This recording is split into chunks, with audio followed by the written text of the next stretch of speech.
Hey guys, it's Manny here, back with another Marvel Rivals update. Today we're diving into something really exciting. Let's talk about something that could completely change the future of Marvel Rivals, its ever-expanding roster and how it might tie into the upcoming Avengers Doomsday movie. If you've been following the leaks and announcements, you already know that Marvel Rivals has been steadily rolling out new characters. But with Doomsday set to hit theaters in May 2026, this game has a golden opportunity to capitalize on the hype. One of the coolest things about Marvel Rivals is its insanely diverse lineup. We're talking about 33 playable characters at launch, and that's just the beginning.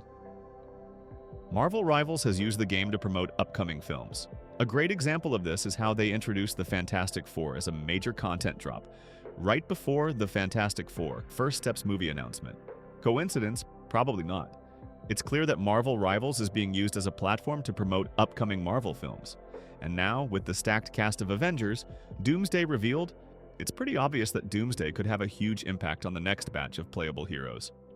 Just take a look at some of the confirmed names for Avengers Doomsday: Robert Downey Jr. as Doctor Doom, Chris Hemsworth as Thor, Anthony Mackie as Captain America, Paul Rudd as Ant-Man, Patrick Stewart as Professor X, Ian McKellen as Magneto, James Marsden as Cyclops, Channing Tatum as Gambit, Simu Liu as Shang-Chi, David Harbour as Red Guardian, Rebecca Romijn as Mystique, and so many more.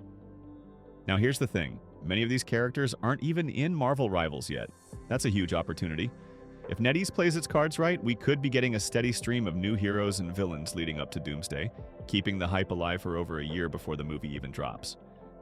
Just imagine, 1 month we get Cyclops and Gambit, the next Beast and Shang-Chi, and right before the movie, Doctor Doom himself. The possibilities are endless. Now let's talk about why this is a win-win for both Marvel Rivals and the MCU.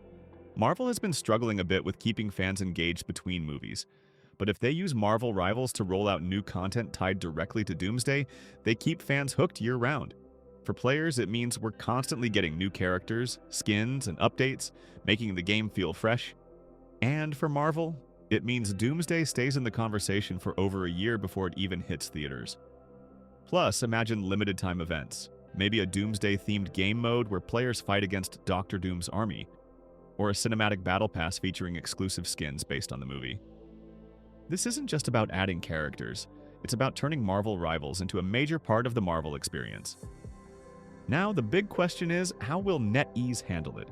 Will they slowly roll out new characters leading up to Doomsday, or will we get one giant update right before the movie? Either way, one thing's for sure. Marvel Rivals is just getting started. But what do you think? Who do you want to see added next? Drop your thoughts in the comments and let's talk about it. Alright, next, let's talk about something that could completely shake up Marvel Rivals, the rumored Krakoa map. If you've been keeping up with the leaks, you probably already know that Season 2 is shaping up to be a big one, with the theme likely centered around the Hellfire Gala. But the real game changer? Krakoa might be the next map. Now, if you're not super deep into Marvel Comics, you might be wondering, what makes Krakoa so special? Well, let me tell you, this isn't just another battlefield. This could completely change the way we play the game. If you're not familiar, Krakoa is not just a place, it's a living, breathing entity. In the comics, it's literally a sentient island that the X-Men turned into their own mutant nation. And the crazy part? It has organic portals that let mutants teleport instantly between locations. That's right, teleportation. Imagine what that could mean for Marvel Rivals gameplay. So far, the game's maps have been relatively grounded. Lots of cityscapes, urban battle zones, and traditional choke points. But Krakoa? This would be something completely different. We're talking about a map that could introduce portal-based movement mechanics. Players might be able to teleport across the map using Krakoan gateways. Since Krakoa is a living island, it could literally shift during a match, opening up or blocking different areas. In the comics, only mutants can naturally use Krakoan portals. Could Marvel Rivals stick to this? Would non-mutant characters need a mutant teammate to use them? This could create some really interesting team dynamics. This isn't just about adding another map. This is about making Marvel Rivals feel like a true Marvel experience, where the game isn't just a shooter, but a superhero battleground that actually follows comic book logic. Now, here's where things get really interesting. Thanks to leaks from XOX0 Leak, We know that there's a batch of code related to Krakoa portals hidden in the game files. But what does that actually mean for gameplay? From what's been found so far, it looks like portals will have a cooldown, meaning you won't be able to just spam them non-stop.